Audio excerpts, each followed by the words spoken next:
Seja muito bem-vindo você que escolheu nos acompanhar nesse estudo bíblico. Estamos seguindo com a série sobre a restauração, a volta do povo de Israel do exílio na Babilônia. Especificamente, estamos estudando os livros de Esdras, Neemias e Ester. E nesse episódio de hoje, ou nesse estudo de hoje, estamos estudando o livro de Esdras no capítulo 6. Importante você ter em mãos a sua Bíblia para juntos lermos algumas das passagens que usamos como base para esse estudo. E importante também orarmos a Deus para que Ele nos oriente. Eu convido você a fazer isso comigo nesse momento. Querido Deus, te agradecemos a oportunidade de estudarmos a Tua Palavra, pois isso nos alegra muito. Queremos te pedir que Tu nos orientes nesse estudo e que Tu nos ajudes a colocar em prática aquilo que viermos a aprender. Abençoa a cada um que nos acompanha nesse momento. Em nome de Jesus, amém. Vamos lá então à nossa leitura, que se encontra no livro de Esdras, capítulo 6, e nós vamos ler os versos de 13 a 16. A palavra de Deus nos diz o seguinte: Então, Tatenai, o governador da região deste lado do Eufrates, Setar-Bozenai e os seus companheiros, assim o fizeram com toda a diligência, segundo o que o rei Dario havia decretado. Os anciãos dos judeus iam construindo e prosperando em virtude do que profetizaram os profetas Ageu e Zacarias, filho de Ido. Reconstruíram o templo e o terminaram segundo a ordem do Deus de Israel e segundo o decreto de Ciro, de Dario e de Artaxerxes, reis da Pérsia. Terminaram a construção desse templo no terceiro dia do mês de Adar, no sexto ano do reinado do rei Dario. Os filhos de Israel, os sacerdotes, os levitas e o restante dos exilados celebraram com alegria e dedicação desta casa de Deus. Esse é o texto base para o nosso estudo. Um dos primeiros desafios que os retornados do exílio na Babilônia, que eles tiveram como desafio, foi reconstruir o templo em Jerusalém. O templo original, construído por Salomão, havia sido destruído e queimado pelos babilônios cerca de 70 anos antes. As obras começam em 536 a.C., mas sofrem múltiplas interrupções. Essas interrupções, feitas por conta da oposição do povo da terra, acabaram levando os israelitas ao desânimo. Isso fez com que Deus enviasse os profetas Ageu e Zacarias por volta do ano 520 para encorajá-los. Com a atuação desses profetas, as obras seguem, param por um determinado tempo, uma ou duas vezes, por tempos curtos, mas avançam de forma consistente até a sua conclusão, que acontece no ano 515. Nesse período final ocorre esse episódio de Esdras, capítulo 5, verso 3, que quando o governador persa da região de Jerusalém, de nome Tatenai, acompanhado de seus ajudantes, visita a obra. Lá, ele questiona os líderes israelitas porque haviam retornado ou retomado a construção do templo que havia parado, que havia sofrido uma das suas paralisações. Será que esses homens estavam sendo usados pelo inimigo para levar o povo a abandonar novamente o trabalho? Interessante que, apesar da visita ameaçadora desse Tatenai, desse governador, ele não interrompe a obra, mas, após conversar com os líderes israelitas, ele envia uma carta ao rei Dario, pedindo-lhe orientação. Nessa carta, o governador expõe o testemunho dos judeus, dizendo que eram servos do Deus do céu e da terra e que estavam reconstruindo o templo desse Deus. Essa carta acabou sendo uma bênção. O motivo é que ela acaba fazendo com que o rei Dario se posicionasse diante daquele problema de interrupção das obras do templo. No próximo quadro, vemos uma pergunta: qual a reação de Dario ao receber esta carta? Para resolver o problema e responder à carta, Dario sai em procura do decreto de Ciro, o rei seu antecessor. O decreto, esse de Ciro, falava do fim do exílio dos judeus na Babilônia e falava também do projeto de reconstrução do templo. Mas, para saber os detalhes, o original do decreto, ou uma cópia desse decreto, teria que ser encontrado. Dario manda seus assessores procurarem o decreto lá na Babilônia, na cidade da Babilônia, dado que foi nesse local, nessa cidade, que Ciro permaneceu por um bom tempo após conquistar aquele império da Babilônia, que a Pérsia conquistou a Babilônia. Isso no ano 539. Nada foi encontrado nessa pesquisa, nessa busca, mas o interessante é que alguém descobriu um memorando em um dos arquivos de Ciro, mas em outro lugar, numa cidade chamada Ecbatana. Esse era o lugar onde Ciro costumava passar o verão. Atualmente, esse local é a atual cidade Ramadã, uma das cidades do Irã, nome da atual Pérsia. Ramadã, hoje, possui cerca de 620 mil habitantes e é considerada a cidade mais antiga do Irã, sendo também uma das cidades mais antigas do mundo. Vale notar que o documento encontrado em Ecbatana não era exatamente o decreto de Ciro, aquele que aparece lá no início do livro de Esdras, que faz menção a esse decreto e tem algumas citações dele. Porém, ele confirma, esse documento que foi achado, confirma o decreto, incluindo até instruções quanto a recursos financeiros para a reconstrução do templo em Jerusalém. Esse documento fornecia detalhes que o decreto original de Ciro não continha. Uma possível explicação para essa diferença é que Esdras, lá no capítulo 1, seria apenas uma declaração abreviada do decreto original de Ciro. Entre os detalhes do memorando estavam as dimensões que o novo templo deveria ter. Elas deveriam ser 2 vezes mais altas e 3 vezes mais largas que o primeiro templo, aquele feito por Salomão. É possível que, ao definir essas dimensões a maior, Ciro pretendesse patrocinar um templo que viria a ser mais glorioso do que aquele construído por Salomão. É possível que Dario, o rei dessa oportunidade, também visse o Templo de Jerusalém como um monumento que teria a glória de ter sido feito pelo seu governo, o que obviamente lhe traria prestígio. Dario publica então um decreto complementar ao decreto que Ciro havia escrito. Nesse decreto complementar, ele instrui o governador, Tatenai, a autorizar Zorobabel e seu povo a seguirem com a obra sem qualquer impedimento.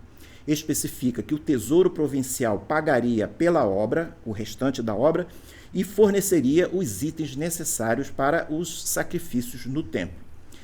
Em Esdras, capítulo 6, verso 10, Dario pede para os judeus orarem por ele e por sua família. Olha só que interessante. Nesse documento, havia também um dispositivo legal para impedir a interrupção da obra. Ele simplesmente escreveu nesse decreto complementar que quem tentasse parar a obra teria sua casa transformada em entulho e seria executado por empalamento. Naquela época, no Império Persa, empalar era um dos tipos de punição mais severos e dolorosos utilizados em casos de ofensas graves. O método consistia em usar um poste afiado que era inserido sob a parte inferior do corpo e empurrado até os pulmões e o esôfago do condenado. A outra ponta do poste era fincada no chão e a pessoa ficava ali naquela situação até morrer. Conforme o historiador grego Heródoto, Dario empalou 3.000 rebeldes em um outro caso ocorrido lá na Babilônia. Nesse decreto complementar, Dario conclui seu documento invocando a maldição de Javé sobre qualquer um que tentasse mudá-lo, que tentasse parar a construção do templo. Não podemos ler essa história sem perceber que a mão de Deus, de alguma forma, estava sobre aquilo tudo, com o objetivo de reconstruir o templo e de restaurar completamente a nação de Israel que havia voltado do exílio. No próximo quadro, com essa resposta positiva de Dario, a construção do templo ganha velocidade. Esdras, no capítulo 6, verso 14, diz o seguinte: os anciãos dos judeus iam construindo e prosperando em virtude do que profetizaram os profetas Ageu e Zacarias. Reconstruíram o templo e o terminaram segundo a ordem de Deus, do Deus de Israel, e segundo o decreto de Dario, de Ciro, Dario e de Artaxerxes, reis da Pérsia. Com isso tudo, o templo finalmente é concluído em 515, como nós mencionamos. E isso aconteceu cerca de 20 anos depois do início da reconstrução ou da construção desse templo. A conclusão das obras teve a mão de Deus agindo sobre 4 fatores. O primeiro, as exortações dos profetas Ageu e Zacarias. Segundo, a obediência dos judeus ao mandamento de Deus por meio desses profetas, para que eles, os israelitas, seguissem trabalhando na reconstrução. Terceiro, a iniciativa do governador Tatenai em escrever sua carta para Dario, pedindo orientações. E quarto, o apoio dos 3 reis persas que nós mencionamos.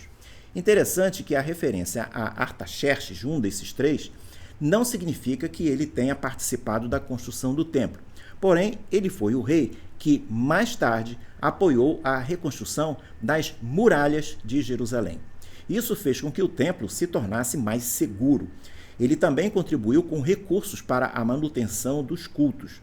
Vale notar que o Templo de Salomão, o primeiro templo, permaneceu de pé por quase 400 anos, enquanto que esse segundo templo durou cerca de 585 anos, até que os romanos viessem a destruir o templo no ano de 70 da era cristã.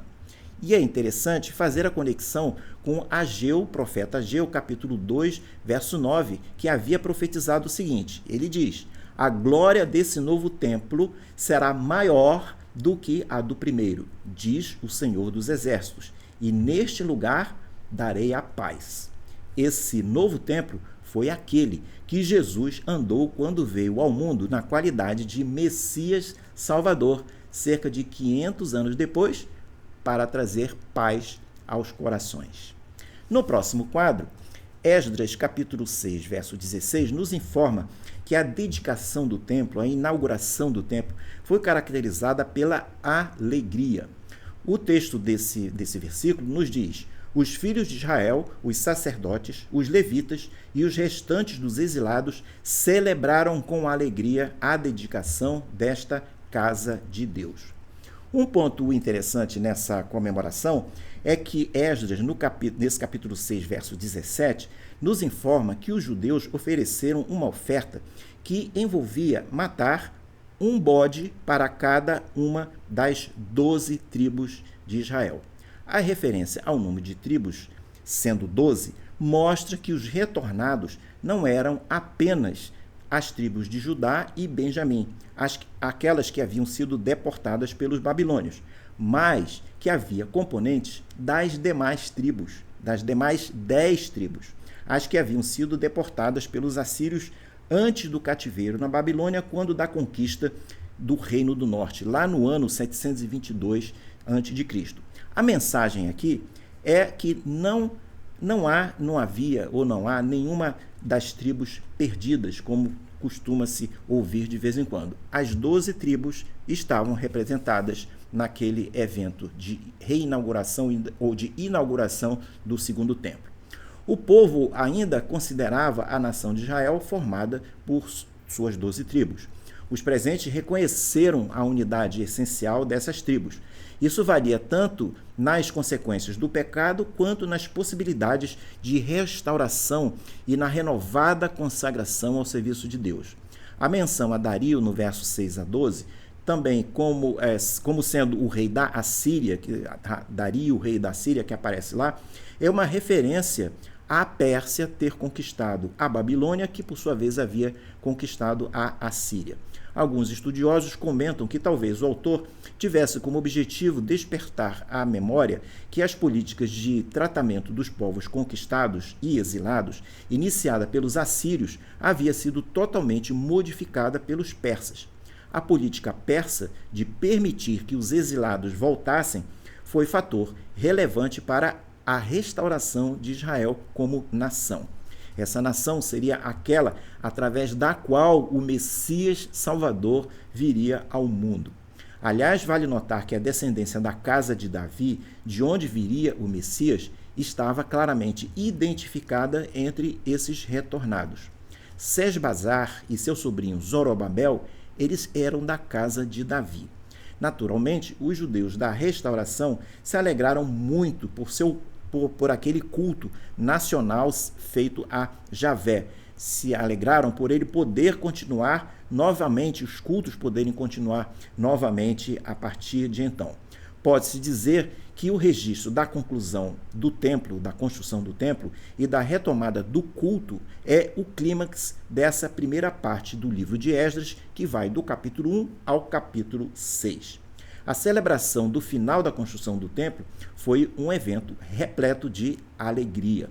Esdras nos esclarece a motivação para essa alegria quando diz no versículo 22 do capítulo 6: celebraram a festa dos pães sem fermento durante 7 dias, com alegria, porque o Senhor os tinha alegrado, mudando o coração do rei da Assíria a favor deles, para lhes fortalecer as mãos na obra da casa de Deus, o Deus de Israel. No próximo quadro, uma pergunta: por que o tema da alegria é repetido várias vezes na Bíblia? Observe que na Bíblia, quando repetições acontecem, é porque o assunto é realmente muito importante. Mas por que esse tema da alegria é importante na Bíblia? Na vida em geral e em especial na vida do crente. Dentre as muitas passagens sobre alegria que existem na Bíblia, trazemos aqui 4 delas como um exemplo de palavras poderosas sobre esse assunto. Filipenses, primeira passagem de referência, Filipenses capítulo 4, verso 4. Alegrem-se sempre no Senhor. Outra vez digo, alegrem-se. Neemias, capítulo 8, verso 10 diz: não fiquem tristes, porque a alegria do Senhor é a força de vocês. Quando vamos a Salmos, terceiro versículo, Salmos capítulo 16, verso 11, ele diz o seguinte: tu me farás ver os caminhos da vida. Na tua presença há plenitude de alegria. À tua direita há delícias perpetuamente. E no livro de Abacuque, capítulo 3, verso 17 e 18, olha só que interessante o que encontramos sobre a alegria. Ainda que a figueira não floresça, nem haja fruto na videira, ainda que a colheita da oliveira decepcione e os campos não produzam mantimento, ainda que as ovelhas desapareçam do aprisco e nos currais não haja mais gado, mesmo assim eu me alegro no Senhor e exulto no Deus da minha salvação. Ter alegria é fundamental, porque ela impacta diretamente a vida da pessoa. Ela impacta a saúde física, o bem-estar mental e a resistência emocional diante das dificuldades. E Deus deseja que sejamos bem-sucedidos, bem resolvidos nessa questão. A importância da alegria pode ser dividida em 3 pilares principais. O primeiro pilar tem a ver com saúde física, mental e relações sociais. Em termos de saúde física, o sentimento de alegria estimula o sistema imunológico, olha só que bacana. Reduz a dor, melhora a saúde cardiovascular e diminui o estresse.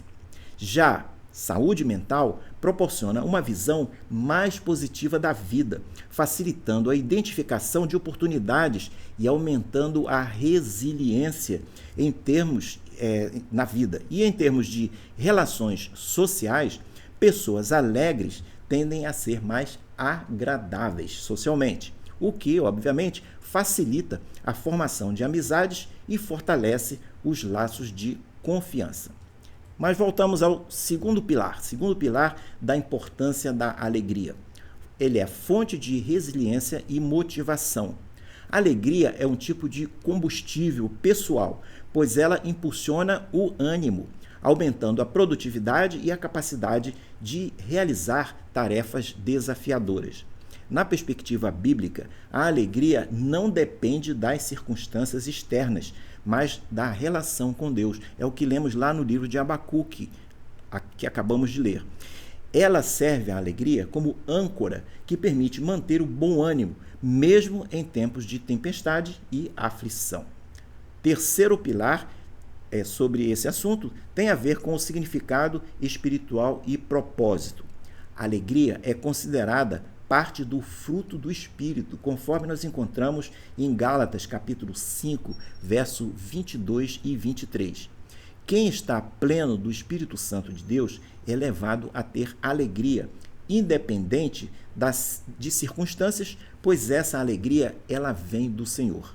A pessoa que tem o Espírito de Deus, com ela, segue valores alinhados com a vontade de Deus, e isso a leva a uma alegria completa, que traz sentido e satisfação à alma. No próximo quadro, vemos que a mão de Deus promove alegria em seu povo. No final do capítulo 6 de Esdras, o autor aborda a questão da alegria ao relatar o estado de espírito do povo na inauguração do templo. Será que haveria alguma coisa que poderíamos aprender, que poderíamos aplicar com esse relato? Ao prestarmos atenção ao texto, destacamos 3 pontos sobre alegria que Deus promove em seu povo. Vamos lá? Primeiro ponto. Deus quer que conheçamos a alegria de seu cuidado providencial para nós. O governador Tatenai deve ter enviado sua carta a Dario, esperando que o rei respondesse com ordens para encerrar a obra do templo imediatamente. Porém, o cuidado providencial de Deus age em sentido contrário a essa expectativa. E isso se manifesta de várias maneiras. Primeira maneira, o cuidado providencial de Deus pode ser visto no fato de Tatenai ter enviado a carta ao rei Dario e ele, o rei, ter se interessado em respondê-la. A segunda maneira do cuidado providencial de Deus que aparece aqui, que se manifesta, é que a mão de Deus é percebida também no fato de um documento valioso sobre o decreto original ter sido encontrado. Isso havia acontecido a partir da busca pelo decreto original, que esse decreto se mantinha perdido, e essa busca foi ordenada pelo rei Dario. Terceira maneira pela qual podemos ver o cuidado providencial de Deus. Ele leva o rei Dario não apenas a autorizar o prosseguimento da obra do templo, mas ele leva Dario a ordenar Tatenai a colocar recursos financeiros na obra. E a quarta maneira, além disso tudo, para assegurar que a construção não fosse mais interrompida, Dario decreta que qualquer um que tentasse interromper a obra teria sua casa destruída e essa pessoa estaria sujeita à pena de morte. Dario manifesta por escrito seu desejo de que Javé derrubasse qualquer rei ou povo que tentasse destruir aquela casa de Deus. Isso aparece lá em Esdras, capítulo 6, versos 11 a 12, para você depois verificar. O capítulo 6 é encerrado no verso 22, mostrando a alegria do povo, proveniente do cuidado providencial de Deus, conforme nós podemos ler nesse texto que segue. O Senhor os tinha alegrado, mudando o coração do rei da Síria a favor deles, para lhes fortalecer as mãos na obra da casa de Deus. E você, consegue ver o cuidado providencial que Deus tem tido com sua vida, lhe dando motivos para você se alegrar no Senhor?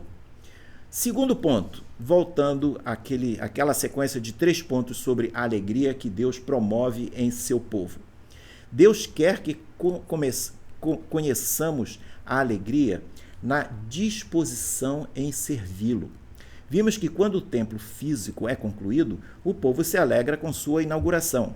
Isso também poderá acontecer conosco quando concluirmos a construção ou a reforma do templo ou de uma congregação que estivermos trabalhando nisso. Mas vale lembrar que também poderá haver alegria quando o Senhor nos usar na construção do seu templo espiritual, a igreja. Isso poderá acontecer através de um projeto missionário ou um projeto de ação social, ou quando nos usar em um projeto mais de tecnologia de transmissão ao vivo dos cultos da nossa igreja, ou ainda em qualquer outra ação que contribua para o crescimento do reino de Deus na terra. Sobre se envolver no serviço cristão e dar frutos, Jesus afirma em João 15, no capítulo 15, verso 11, ele diz: "Tenho-lhes dito estas coisas para que a minha alegria esteja em vocês e a alegria de vocês seja completa." Deus quer que conheçamos não apenas a alegria de seu cuidado providencial para nós, mas também a alegria de nós nos envolvermos em seu serviço. No próximo e último quadro, vemos o terceiro ponto sobre a alegria que Deus promove em seu povo. Deus quer que conheçamos a alegria de louvá-lo de forma coletiva. Quando o templo foi construído, o povo se reuniu e celebrou a dedicação desta casa de Deus com alegria, verso 16, lá do capítulo 6. Essa celebração foi motivo de grande contentamento para todos. O crente pode experimentar sentimentos positivos quando participa de um culto coletivo, começando com a alegria de poder estar presente na igreja, em conjunto com outros crentes. Ir à igreja não é só para receber bênção, mas para poder ser bênção para alguém. Isso acontece através da sua presença ou de sua palavra e de suas orações dirigidas a um irmão à sua frente, a alguém que está perto de você durante o culto. É verdade que indo à igreja, a pessoa poderá receber paz interior, consolo, apoio espiritual e encorajamento. Mas o interessante é que ela não apenas recebe essas coisas, mas estando presente no ambiente da igreja, poderá ser também um instrumento nas mãos de Deus para transmitir essas coisas boas para quem estiver ao seu alcance. Além de abençoar alguém, você com isso se sentirá muito alegre, que a alegria vem do Senhor. Outro benefício para quem participa de um culto coletivo é poder fortalecer a fé a partir de testemunhos e pregações que aproximam a pessoa de Deus e renova o seu ânimo. A interação social e o amor fraternal demonstrado entre os irmãos em Cristo fortalecem a amizade, o apoio mútuo e trazem alegria. Todos esses aspectos e sentimentos tendem a criar uma experiência de culto coletivo que se torna enriquecedora, nutre a alma e fortalece a jornada espiritual do crente. Além de nós nos alegrarmos quando estamos juntos na igreja, Deus certamente também se alegra quando nós o invocamos, quando nós o louvamos em um culto coletivo. E você, quando vai aos cultos presenciais em sua igreja, tem se alegrado em participar deles? Se isso não está acontecendo, será que não é o caso de você orar ao Senhor para que Ele lhe diga o que fazer para que você volte a sentir alegria nos cultos coletivos? Finalizamos nosso estudo por aqui. Espero que você tenha gostado desse nosso estudo, dessas nossas reflexões. Se gostou, fale do estudo para quem você conhece, seus amigos, mande o link do estudo para eles. No próximo quadro, você pode ver o panorama desta série que estamos desenvolvendo sobre os livros de Esdras, Neemias e Esther. Deixo com você um grande abraço e espero vê-lo numa próxima oportunidade. Até lá!